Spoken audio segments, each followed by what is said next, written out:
Hi, my name is Jeroen Molinger. I'm a clinical medical exercise physiologist and I specialize in metabolic cards.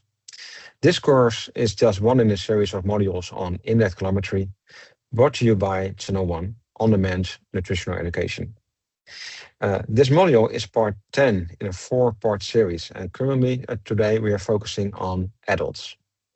Today, we're looking at the normal indirect calorimetry measurement parameters and test validity in adult patients. Indirect calorimetry measurement metrics.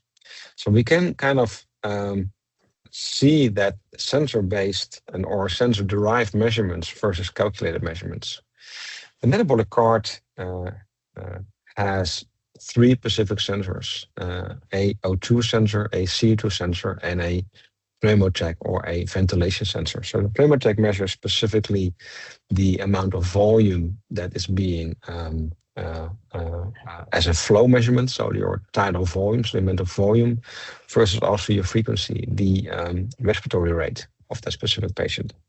Where the O2 looks specifically at fraction differences from the inspiration versus the expiration. And if you combine those two, then you will have the measurement of oxygen consumption, VO2, or the measurement of CO2 production, CO2.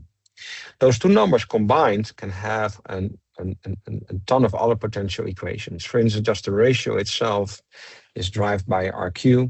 The Weir equation is the combination of V2 and VC2, and that derives specifically kcal a day measurements. And we also have the abbreviated Weir, where you can do that specifically in a different fashion. Normal indirect calorimetry parameters calculated. So fat oxidation, fat ox, and carbohydrate oxidation, CHO-ox, are idealized stoichiometric reactions.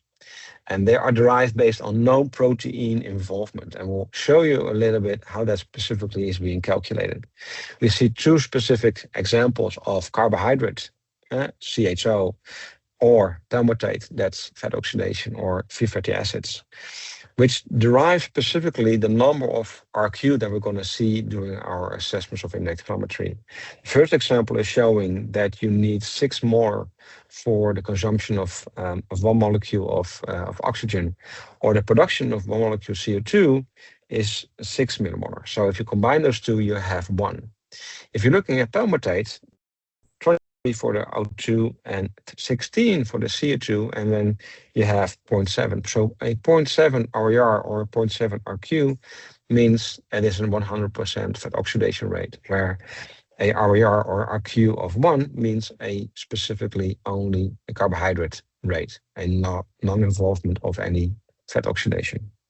So to calculate those specific substrate rates, we use the Freyne equation, with the potential also to have the add-on of protein utilization. And those are all derived in grams per minute. So you see the a example of carbohydrate oxidation rates, where VO2 and VC2 is combined in the equation. The same thing for fat oxidation and also for protein oxidation. As you can see here, you have the potential way, if you know the 24 hours of urea in the uric nitrogen in the urine, you can also add this on and also have a correction factor of the amount of protein being utilized. As you have a better kind of a correction factor based on what the true fat oxidation was or what the true carbohydrate oxidation was. Defining energy expenditure and its components. So if we're measuring resting energy expenditure or basal metabolic rate or thermic effects of food, it's interesting to see how the whole total energy expenditure is being derived from. Basal is really meaning that you're in a full fasted state. Currently, what you can see, the measurement that we do in the ICU will never be kind of a basal metabolic rate, because we do not have a significant amount of fasting. We cannot really control specifically the whole environment. Thermal neutral is also hard to be in a specific room where potentially people need to be kind of warmed up. And also sleep in itself is already a big issue in the ICU. So how do we define specifics if you're looking at the total energy expenditure, where we're combining basal with resting. And resting is far more what we do in a smaller amount of time, the 5-10 minutes. Again, here, thermoneutral is not always the case, and the fasting is also not very much controlled in that way. For instance, the way that you can see how that potentially can be confounded, that even if you're looking at people who are on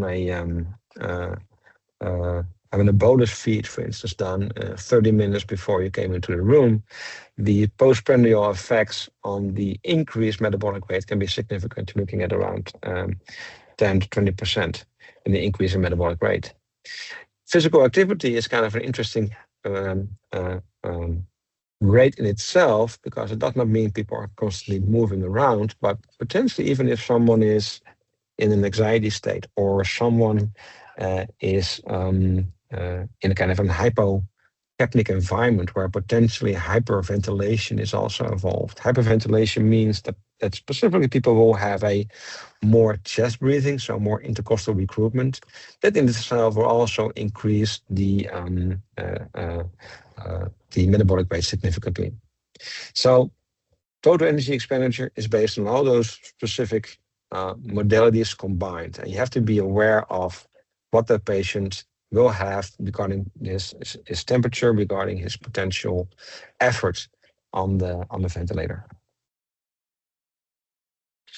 Factors influencing indirect calorimetry measurements parameters. So again, what we are measuring the biometrics itself, the body composition. We know the amount of lean body mass is also correlated highly with the metabolic rate.